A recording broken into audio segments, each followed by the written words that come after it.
Okay, great. So I'll start by just introducing myself. My name is Erin Elliott. I'm the founding member of Elliott Immigration Law, and we practice solely immigration. We have two parts of the practice. We practice family immigration, and Carrie Toth manages that area. And then I focus on business immigration. So it means US employers, foreign entrepreneurs, and those foreign nationals that are being sponsored. So H-1B definitely falls within those categories. And, just on a personal level, when I got into immigration law, the reason why I became interested in it is because I started dating somebody who was on an H-1B. He's now my husband, and we went through that process, the green card process together. And while I haven't been exactly in your shoes, I definitely have been in the shoes of someone that cares about you and understands how important and critical this process is, and also just how it feels to actually win the lottery. So with that being said, today I want to just give some really practical tips about what the H-1B lottery is, the registration process, and how you can help us as your immigration counsel if you're a client or if you're working with someone else. What's the best way to give them information. So let's go ahead and get started. Just on a very high level, what is an H-1B and who's eligible? This is more of a legal definition. So a U.S. employer can request H-1B non-immigrant status for an employee as a professional worker in a specialty occupation. Specialty occupation means one that has theoretical and practical application of a body of highly specialized knowledge to perform an occupation which requires the bachelor's degree. So when I'm describing this to a client, I really, it's actually a very basic visa, meaning the essential requirements are that the foreign national beneficiary has a specialized degree and the position that's being offered requires that degree. That's it. So a perfect example is someone has a bachelor's degree in computer science and they're being offered a position as a computer scientist. Of course, everything is not always that clear. So you've got folks that have a bachelor's equivalent, or you could even have a bachelor's degree in business administration and the title of the position being offered is consultant. So that's where it starts to become more of our responsibility to make the argument to USCIS that is a specialized degree and it is directly related to the position. What's the H-1B cap? So the USCIS fiscal year is October 1st to September 30th. So we are permitted to go ahead and submit petitions 6 months in advance, which is why we have this cap. So which is why we have the lottery, right? So the lottery is drawn at the end of March and we can submit the petition April 1st, which is exactly 6 months before this October 1st start date. Each fiscal year, there's an annual limit on the number of H-1Bs. It's 65,000 in the standard cap, which covers those with a bachelor's degree or equivalent. And then you've got an additional 20,000 for anyone with a US master's. What's really important is that in order to be eligible for this additional 20,000, you have to have completed the master's program before the petition filing date. It doesn't necessarily mean before the registration date. One thing I didn't mention at the beginning, I do want to, there'll be time for questions. So I'd like you to just, if you think of something as we're going through the presentation, please go ahead and write it down. And then If it isn't answered, you can just put it in the Q&A box at the end, and I will definitely get to those. Who's exempt from the H-1B cap? So we always talk about H-1B cap, but the H-1B visa does have those petitioners or employers that are cap exempt. I'm not going to get into this in detail on this presentation, but just so you understand, universities, related nonprofits, nonprofit research organizations, and government research organizations are exempt. So it means that they can submit their H-1B petition at any time throughout the year, and they are not subject to the limitations on visas available. Okay, so for those of us that are in the cap, which is the majority of H-1Bs,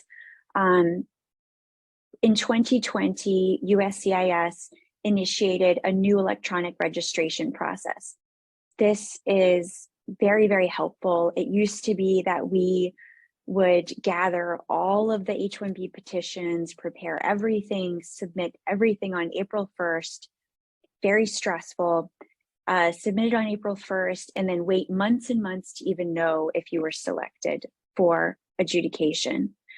Just to be clear, because I feel like sometimes there are questions about this, when I say selected, selected for adjudication, what it means is you're selected from this random lottery and permitted to then go ahead and submit your application. So it doesn't mean an approval, it just means you were selected to submit something. So it used to be that we did everything right on April 1st, but now thankfully in 2020, they initiated this process where we can submit minimal information into a registration. And we've got some important dates here. And then the lottery is drawn between March 18th and March 31st. So we will know if you are selected from the lottery by March 31st. So just to review these dates, on February 22nd, petitioners and registrants can begin creating their H-1B accounts.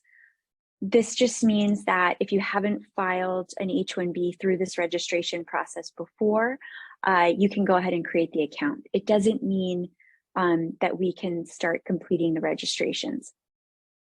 March 1st, we can begin completing the registrations.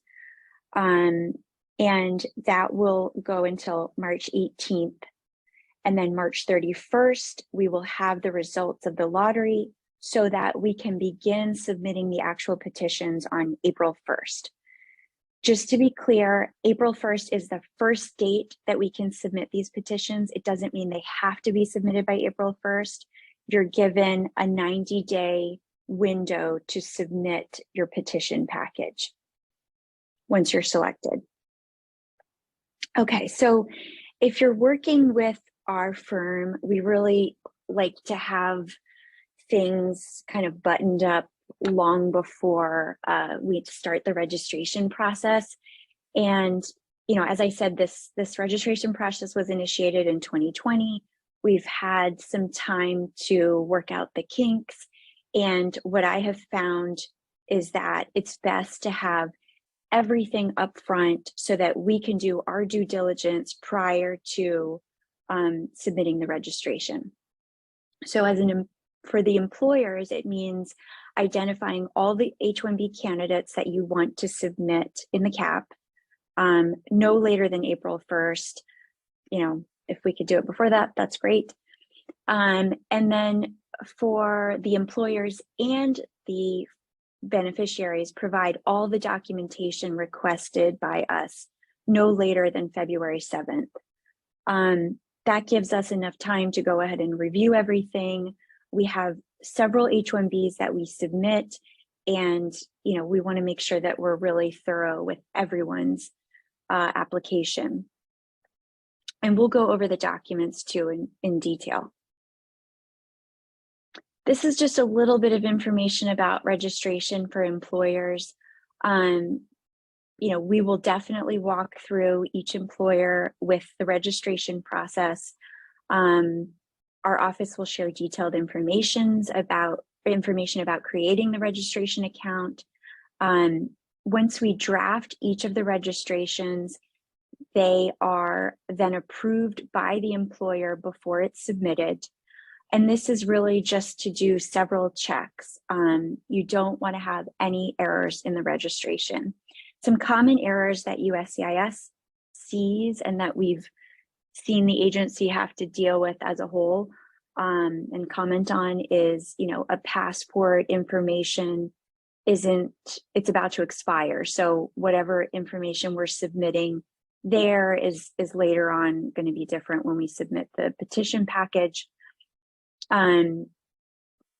We don't have, internally, if we don't have the highest degree information from the H-1B candidate, it's really difficult because we have to select that when we're doing the registration. And if there's any name changes, if there was a marriage or any other reason for a name change, we want to know that, and we want to have that documentation before the registration. The documents from sponsoring employers, these are pretty minimal. And essentially what we're trying to prove just with the employers is that it's a legitimate US company and it's operational and in good standing. With respect to the position, we do need more details there. So this is usually coming from the employer, but it's something that the H-1B employee, if they're already in that position, is assisting with preparing as well. So it's just going to be the offer letter, a detailed job description. My feeling is the employer provides us whatever they have. We then work together to make it, work for the H-1B context. Information about other employees in the same or similar position. This goes to the wage requirements for H-1B. I'm not going to get into those specific requirements here, but essentially it's important to know two things: the prevailing wage, which is provided by Department of Labor, and that tells us what is the wage required for that position in the area of employment, but also, what is the wage of the other employees at that employer in the same position. So for example, Department of Labor doesn't want to see, again, we'll use the computer or the software engineer. We don't want to see all the software engineers being paid $100,000, but the H-1B software engineer is being paid $50,000. Evidence that the business is operational and in good standing. So again, it's really minimal from the employers. What documents do we need from the H-1B candidate? This is definitely more extensive. And again, we really want to have everything before registration. So just generally, it's going to be biographical, your education or work history, or both, and information about dependents. So if we're submitting a dependent change of status along with the H-1B, we want to make sure that we have that up front as well. This is a generic list that we ask for from the foreign national beneficiaries. So any notices of action, so this just means any approvals or denials that you've received from USCIS. Not necessarily Department of State. We're not as concerned if you've ever had a visa denied or, but we do want to see any notices from USCIS. They're called I-797s. Your biographical page from your passport, that's just your picture page. Your visa pages and stamps. So really what we're looking for is what kind of visas have you had in the past. If you're currently working in the US, we want to see your most recent W-2 if you have it, and your 6 most recent pay stubs. And this is really going to demonstrating to USCIS that you're maintaining your status. If you're in F1 status, we want to see all of the I-20s. And if you're working on OPT, we want to see your employment authorization card. And then definitely we need to see the educational documents and translations of anything that's not in English. If you don't have the translation yet and you're trying to figure out if you need to have, you know, a professional translator, or if you can get a friend or a family member to do it, I would reach out to us and we can walk you through that. So we need the actual diploma, and it's on here somewhere, and the academic transcripts. A lot of times folks just send us the degree, but we do need the transcripts, and I'll kind of go through why in a second. And if the degree if the highest degree was not earned in the US, then we will need to get a credential evaluation. If you don't already have it, our office will go ahead and request it. The other reason why we would need this is, let's say, you know, you have an associate's degree and you have several years of experience, or you want to use experience to equal a bachelor's degree. So all of those things are going to we'll need to have an evaluation in order for that to be accepted with the petition. I mentioned the transcripts, and when we start really kind of putting these packages together and the support letters together, we go through all of the transcripts and pull out classes that we think are eligible, or I'm sorry, applicable for the position. So it's really important that we have that kind of detail. Any awards or certifications that were issued to the beneficiary, your updated resume, and if you have any criminal records, we do need to have that information. Sometimes it would not prevent you from being granted an H-1B, but it's still important that we take a look at that. Okay, so this was actually from the USCIS website. These are FAQs that USCIS has received about the registration process. I just picked out two that I thought were helpful. So the first question is, if registering for the master's cap, and this is what I mentioned before, the beneficiary will earn the qualifying advanced degree but does not obtain their qualifying advanced degree by the time of filing the petition, is there a risk that it will be denied? Essentially, they say, yes, it will be denied. So, you know, again, you don't have to have earned it by the time of registration, but you do have to have it by the time of filing. If a registration is selected and the petition is filed during the 90-day period, but it's rejected, will a petitioner be eligible to refile it if they're still within the 90-day window? So the answer to this is essentially yes. But this is part of the reason why we really want to have everything up front, because we do not want to be waiting until the 80th day to file the package. If, you know, there's some kind of issue with the mail or something like that, it's so critical that it is receipted within that 90-day period. Some of the changes that we saw in fiscal year 2023, and these are reported from USCIS. Registrations were submitted by more than 48,000 prospective petitioners, employers. 31% of those registrants fell within the US Masters category. USCIS received a total of 483,927 registrations, but unlike prior years, USCIS only needed to perform one selection process. So they only had one lottery.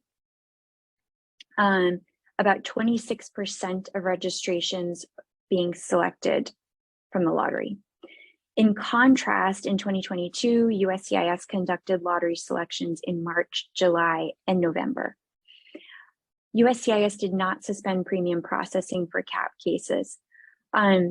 So I think they actually did this, now I'm trying to remember, I want to say for 2 years.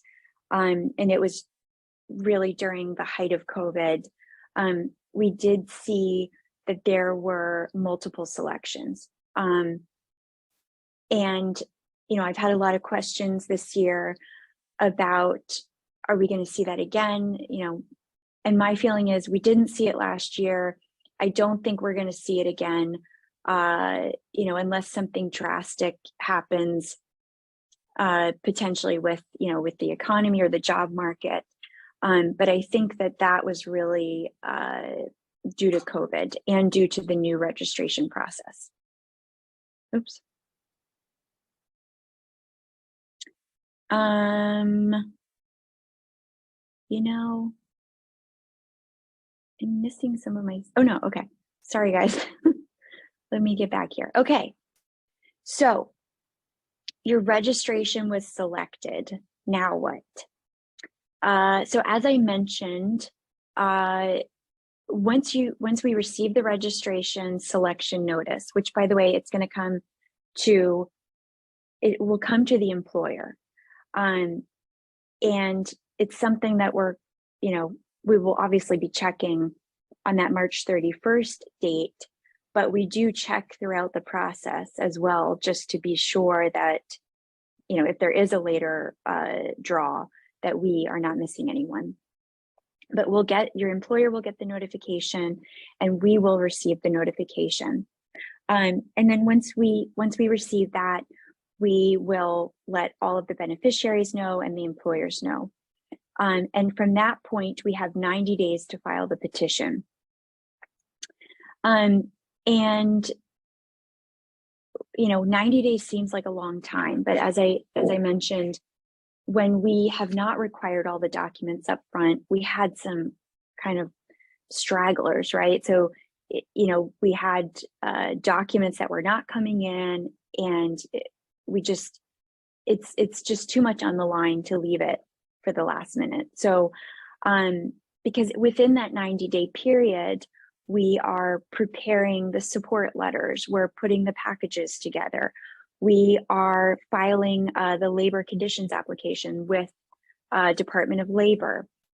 And if it's the employer's first time filing this, sometimes it takes 1 to 2 weeks now just to get confirmation that they can file the LCA. It takes 7 calendar days to process the LCA. So again, I really just like these to be filed as soon as possible once we receive selection. For normal processing, this is kind of a guess, but I would say 6 months if it's not premium processing. So that means from the date that we file and receive a receipt notice, 6 months is typically how long I would say that it would take to process, maybe 4 to 6 months. So that means you could not receive notification until after October 1st. I would always recommend premium processing for these cases. The premium processing is 15 calendar days. And the premium processing fee from USCIS is $2,500. USCIS, there are regulatory requirements that the employer pay all fees related to an H-1B. There are some exceptions to this, but one very specific exception is premium processing. So if your employer doesn't want to file premium processing, but you want to do so, you can either file the initial petition premium processing, or you can later upgrade once you've received the receipt notice. I'm going to talk about CAP-GAP a little bit later on too, but for those of you in F1 status, there is something called CAP-GAP, which will carry you from your EAD expiration date, so long as it's after you filed the petition, up into October 1st. So if there's a gap there, that's what CAP-GAP will cover for you. If you're not in F1 status and you're in the US, you have to maintain status until October 1st.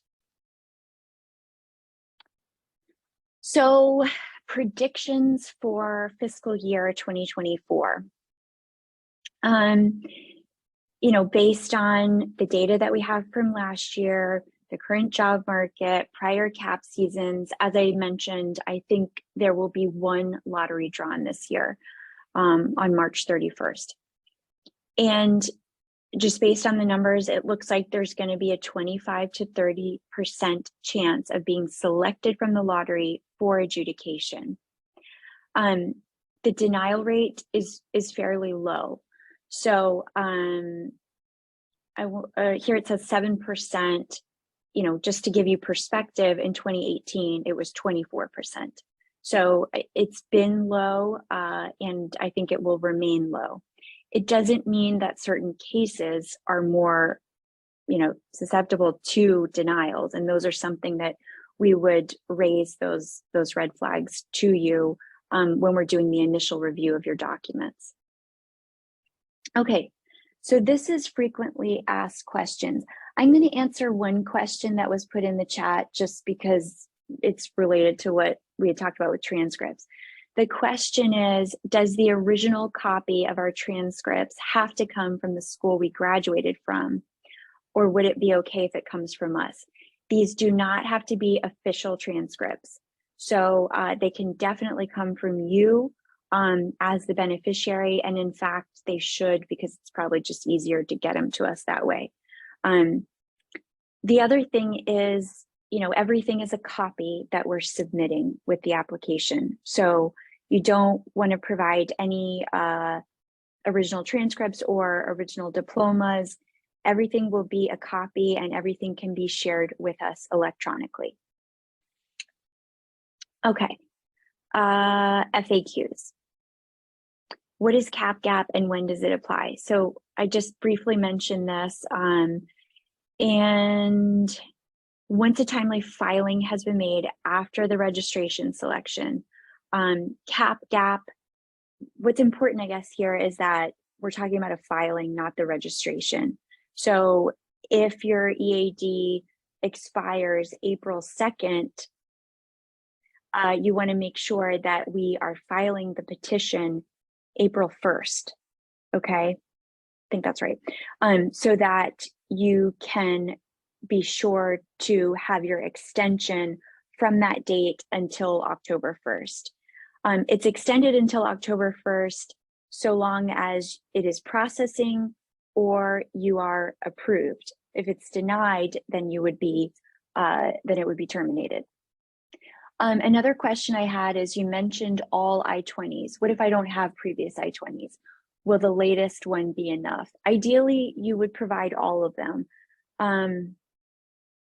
But if you only have the latest one, it should be sufficient, but we really need to show to USCIS that you've maintained status the entire time that you've been here. So it's possible that we would receive a request for evidence from USCIS if we don't have all of the I-20s. But I think it's unlikely. So if you only have the most recent one, I would say we'll still go ahead and submit it.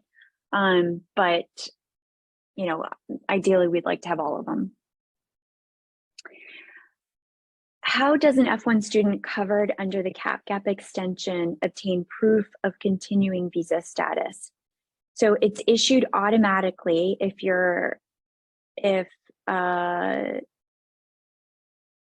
F1 student meets those requirements set forth above. I think this is worded incorrectly. The F1 student can contact their DSO with evidence of a timely filed H-1B, and they will issue a preliminary CAP-GAP I-20 showing an extension. So essentially, if you need that information, you want to go directly to the DSO to request the new I-20. Another question in the chat, I know I said don't send the questions yet, but you know, go ahead and do it because I realize I can multitask. Will applying for the STEM OPT conflict with CAP-GAP H-1B? No. And actually, I think this is another question here. Yeah, so it will not conflict with CAP-GAP. And if you're eligible for STEM OPT, you don't need to ask whether you should apply. My recommendation is always apply. I guess the only exception to that is if you've already been approved for the H-1B, that's probably the only exception. Okay. Is it okay to travel while the H-1B petition is pending with USCIS? There are exceptions to this, but please don't travel. If there's an emergency and you have to travel, please reach out to me and we can walk through what the risks are. But essentially, anytime you have a pending application with USCIS, which is the agency here in the US, which is different from Department of State, who manages, the embassies and consulates abroad. If you depart the US, the rule is that you have abandoned that application.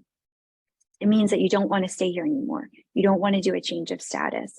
So in the H-1B context, it's a little bit different because the employer is filing the petition. And if we have a beneficiary that leaves the US during the process, what most likely will happen is the petition will be approved, but it won't be activated until that beneficiary returns to the US with an H-1B visa. So it just makes things a lot more complicated. So I do not recommend traveling during the process. So that's something to think about, before you file. And if you do want to travel or you already have plans to travel, please reach out to me and we'll go through that. Because it may be that we could delay the filing a little bit, but there may be other ways around that. We just talked about the STEM OPT. I would go ahead and file that extension. If I'm approved for the H-1B, how early can I enter the US if I'm currently outside? You can enter with an H-1B visa stamp 10 days before the start date. October 1st is always going to be your start date. So you can apply for the visa prior to that date and be issued the visa stamp prior to that date, but you can't physically enter until 10 days prior.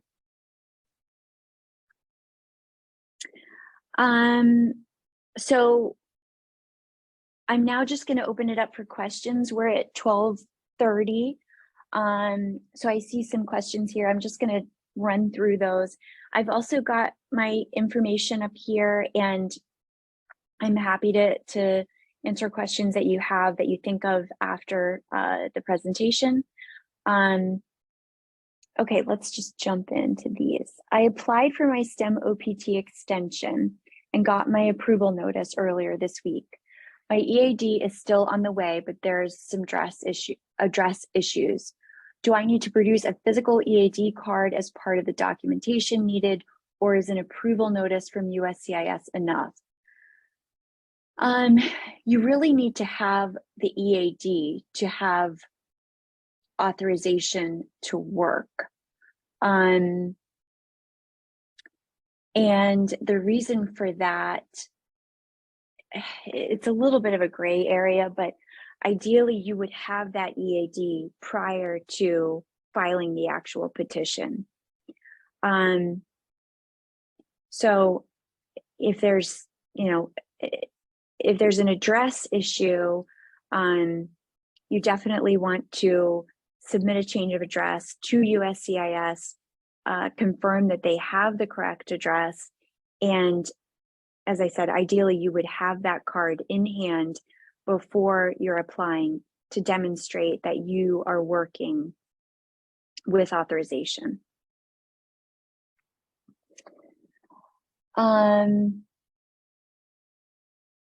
Okay. So another question we have is, how does the combination of H-1B, of a, work experience and, I guess the question is, how does the combination of work experience and maybe certifications come into play? So we can get a bachelor's equivalent from an equivalency agency when we've got, really kind of any combination. So USCIS will look at 3 years of work experience is equivalent to 1 year of a bachelor's degree. But if there's a combination of certifications, and experience, then we can use both of those to meet the requirements for the bachelor's equivalent. What's important about experience, just like it is with the degree, is we want to make sure that it's specialized experience that is going to, essentially be equivalent to a specialized bachelor's degree. I think, let's see. Okay, if I have an OPT,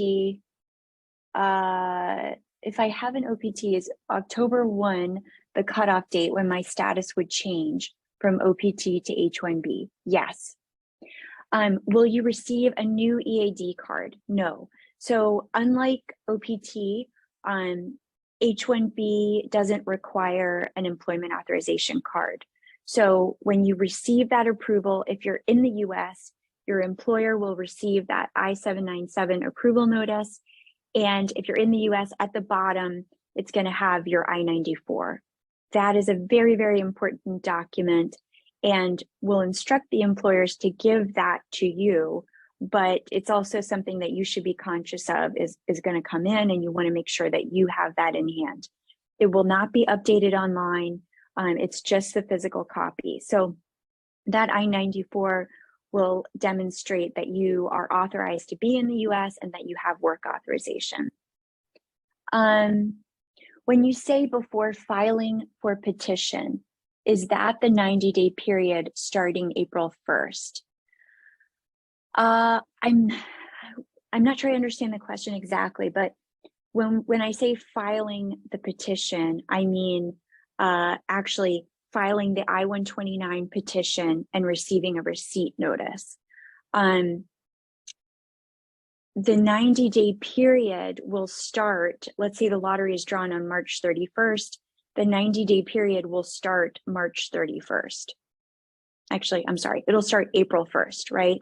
So you'll have 90 days to file the petition package, the I-129, after that April 1st start date. I think what may be confusing is I'm trying to leave it open in the event that there is another lottery drawn. You will always have 90 days from whatever date you're selected from that lottery. So in most cases, it's going to be 90 days beginning April 1st. What does maintaining status until October 1st mean? If my registration is selected and I file my petition and my OPT EAD expired on the 1st of September, will I be legally staying in the US once the OPT EAD expires? Okay, so there's two questions here. What does maintaining status until October 1st mean? So everyone in the US is required to maintain their non-immigrant status. That means that your I-94 is valid. So depending on what type of status you're in, your I-94 will either have a date, and that needs to be after October 1st, or if you're in F1 status or some other statuses, there will not be a date on the I-94. It will be duration of status, but that means that in the case of F1, your status is governed by your I-20. So your I-20 is going to match your EAD. So maintaining status means, in the case of F1, that you have an I-20 date or an EAD date that is past October 1st. The exception to that, as I mentioned, is what's called cap gap. So because this is an issue that USCIS recognized for those of you on OPT, if you have an expiration date between the date that your H-1B petition is receipted and the date of October 1st, so if in this case, let's say the expiration date is September 1st, but you filed in May, so long as you're not denied before October 1st, cap gap will bring you to October 1st and consider you to be in maintaining status. I feel like that was long-winded, but I hope that is clear. If I don't have any criminal records, are there any documents that I'm required to submit proving this? No.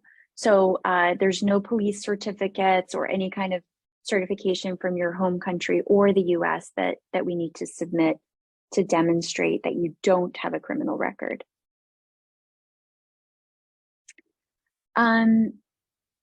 Okay, well, it looks like that's one more question I see. Follow up to a question you answered earlier on STEM OPT.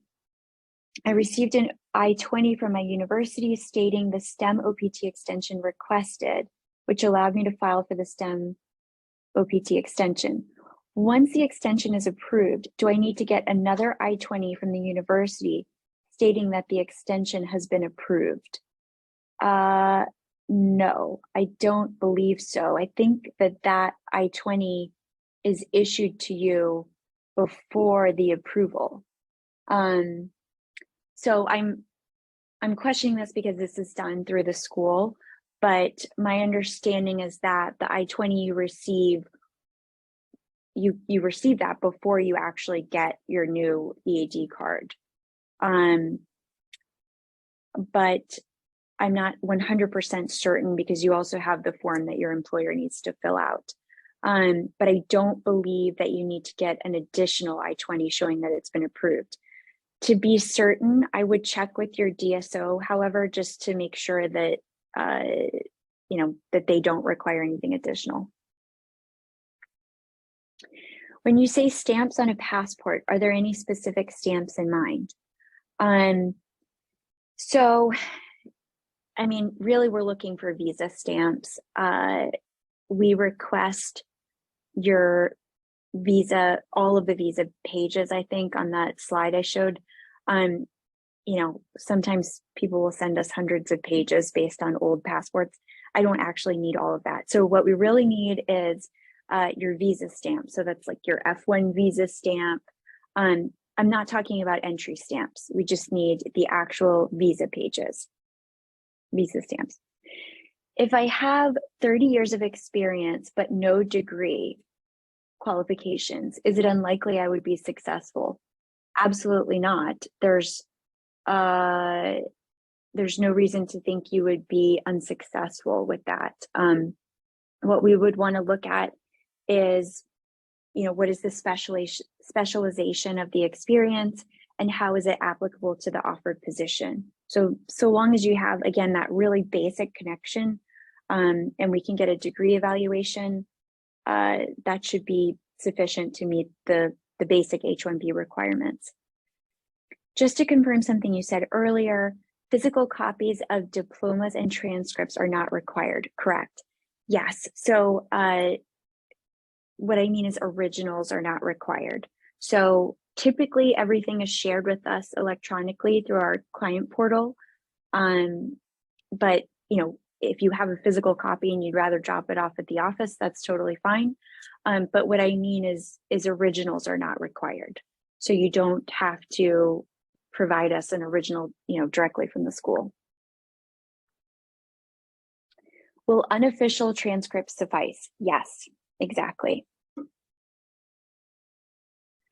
Okay, any other questions? I want to make sure I get to everybody.